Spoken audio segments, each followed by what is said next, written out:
Hello, everyone. I thought I'd give you an update of what's going on. I know I've been posting a lot of different things, but I also realize that there's a lot happening in the world. So if you can bear with me as I continue to update everyone. And, some of the different shows that I've been doing, whether it's an awareness of what's going on, some information, regarding how to plan and prepare in the event that some of these insane things are, they're trying to roll out a lot of different things on the planet right now. And if for one reason or another we're not able to come together enough to prevent any of it, at least be prepared and continue to inform people about what's going on. So, like I said, I've been posting a lot for different reasons, and it seems like it's a critical time, and I try to keep an eye on everything each day, and also, being drawn into meditation and seeing, some of the agendas roll out, as well as interacting with people regarding private sessions or, getting together with certain people that I know that want to help the planet, and we have discussions. So, in what we're finding is that people are beginning to see things. They're definitely beginning to see certain things, and what they think is maybe a meaningless dream or experience in the astral space, it turns out to be something bigger. Remember, we are aware, many of us are aware, have psychic attunement to what's going on around us, and some people are actually picking up, some of the things that are happening. But let's talk about what's happening in the world first. Here's an article that came out yesterday. This is where the power will go out during the next solar superstorm. So they're preparing people for some kind of solar event, and or using this as an excuse to create an event. And, talking about major cities like Denver, Boston, New York, Philadelphia, Baltimore, and Washington, D.C. As you can see, it's pretty heavy right here, right in this location, all on the East Coast. I know that the West Coast has had their share, but it doesn't seem to affect as much. But it doesn't even go down to Florida. It sort of just comes right around in this area right here by the Great Lakes. All this area where there's that CERN, or major MyLab in that area. And, it's right around, all the way around the Great Lakes. So that's convenient. I don't know how a solar storm would know exactly where to hit, unless this is maybe satellite or something else going on, laser tech. Something that is going to do what? New maps released by the USGS show where the power is most likely to fail: the Denver metropolitan area, the Pacific Northwest, the Atlantic seaboard, and a cluster of Midwestern states near the US-Canadian border.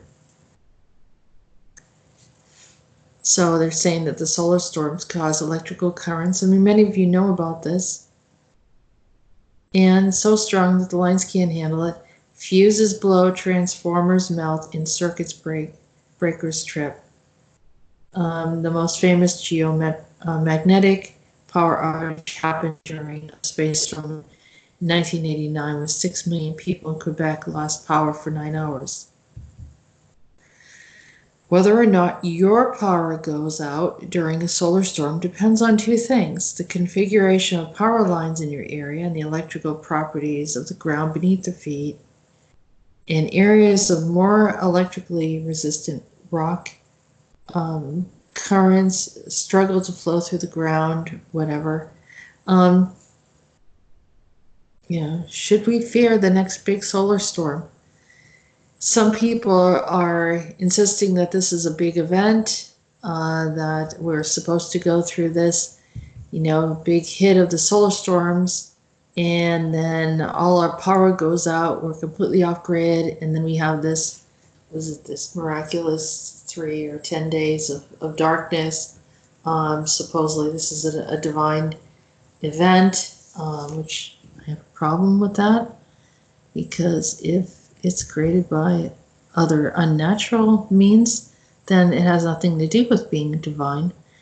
The located estimated, let's see, they're talking about something. There's a site located in Maine, while the lowest estimated once per century geoelectric field at a site located in Idaho. I'm bringing up Maine because I'm going to show you something. And yeah, that's about it for this one.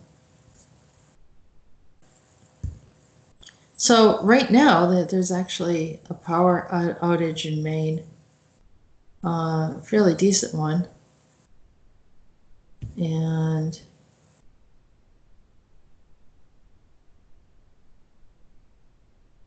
quite a few people.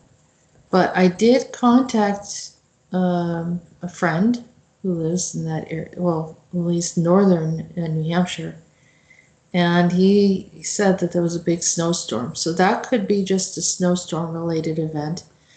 But I thought it was kind of interesting that this is one of the areas that they're looking at. However, something that didn't look like a solar flare, but did happen. A strong blast at a power substation sends a fireball over Burbank. Explosion and fire knocked out power for nearby businesses and homes, and a thick column of smoke rose over the area. Frightening blast at a power station rattled by, it doesn't say what it's caused by. The explosion was reported at a Burbank water and power property near Empire Center. And keep in mind that this is very close to the Hollywood area, which could easily have been set off. And then it's saying no structures appear to be threatened. The explosion was reported to the Burbank water and power property near Empire Center. Firefighters knocked down a fire that burned within the substation fencing. So it really doesn't say anything. And they're talking about it, but it's not right.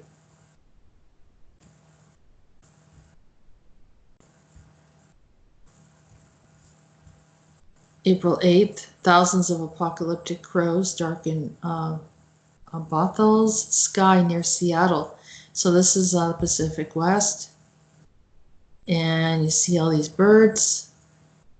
And it looks like if you look up at the sky in the North Seattle, you will likely see them every evening around sunset. Well, I guess it's something that happens often. Or maybe, I don't know. I'm trying to understand what this article is trying to say. They call this a congregation of crows. It's called a murder. Then the nightly gathering of the North Creek wetlands could be described as a massacre. The dusk of the sky darkens over the University of Washington Bothell as up to 15,000 pitch-black crows descend on the campus, swooping and cawing. They come from all directions to roost for the night.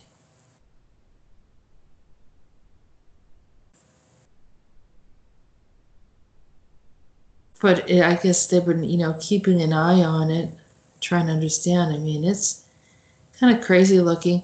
I guess it went along with the theme of what I was talking about. I'm not really sure if this is an event, if this is a normal gathering. I just didn't understand the way that they were talking about this. Or is this a reaction to all of those 5G towers that are going up?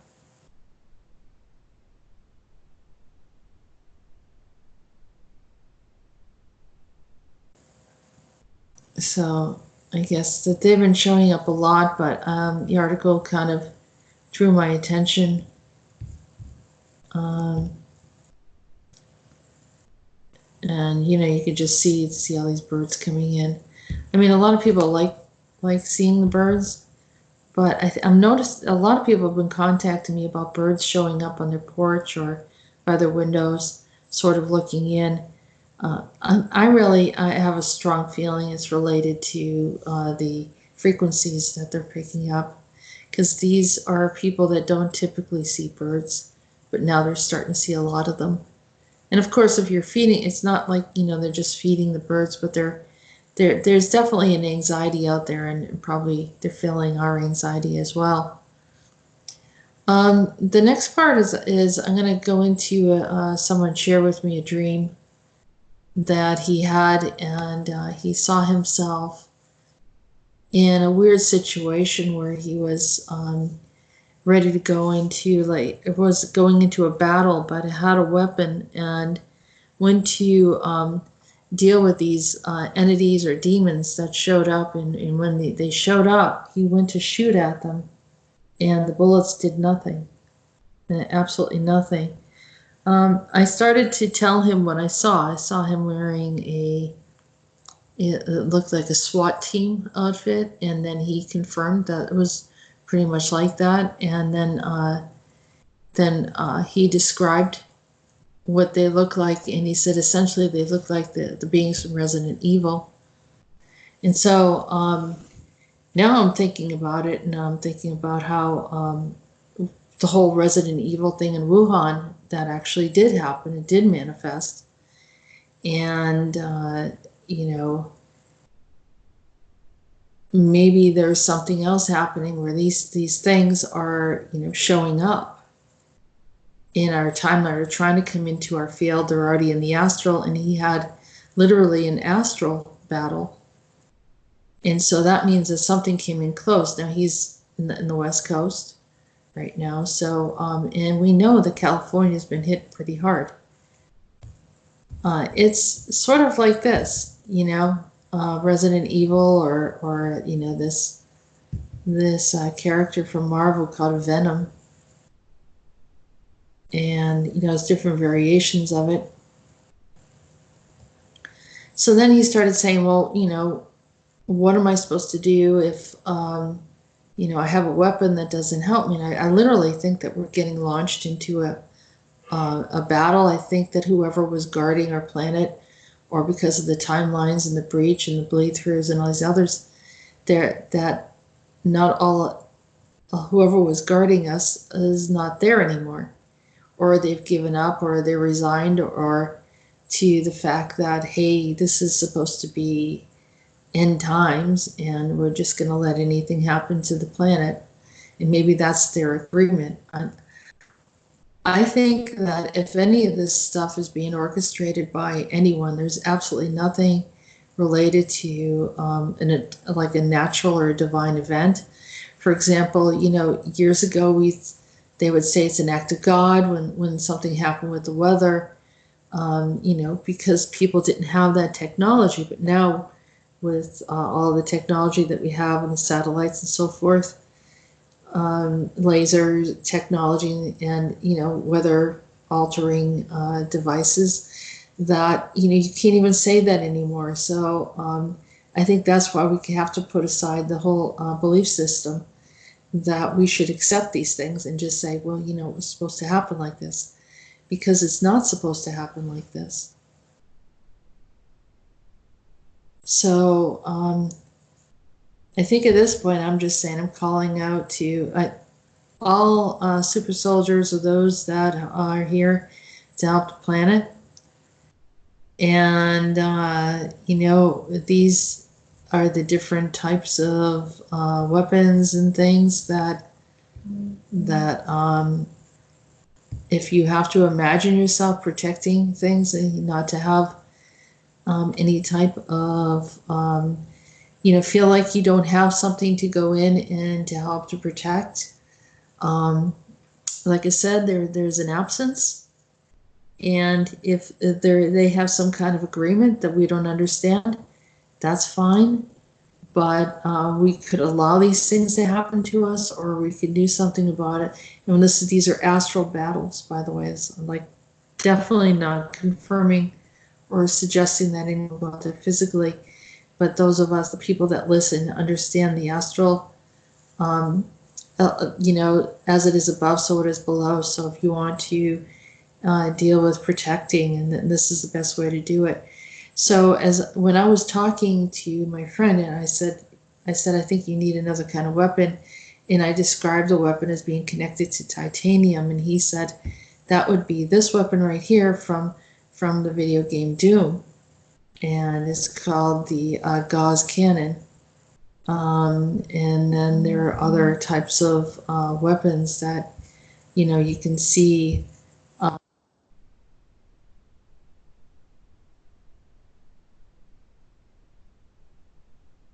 This,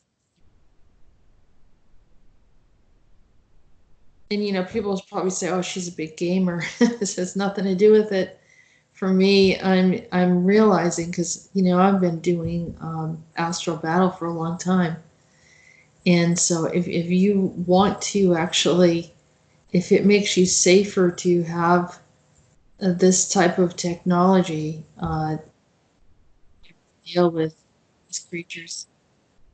I do want to remind you, like in some of this gameplay, that these beings look like what I would refer to as a type of demon as well. So in Doom, it's see if I can, maybe it's in the other one. So like something like, let's see if we can, there's like a, I mean, these games are dark, and I know that I'm dealing with all different types of people that are listening, but maybe this is not for you to look at. But if anything, just set an intention. You know, the field is combination reptilian, but anyhow, some of them have horns, you know. Look,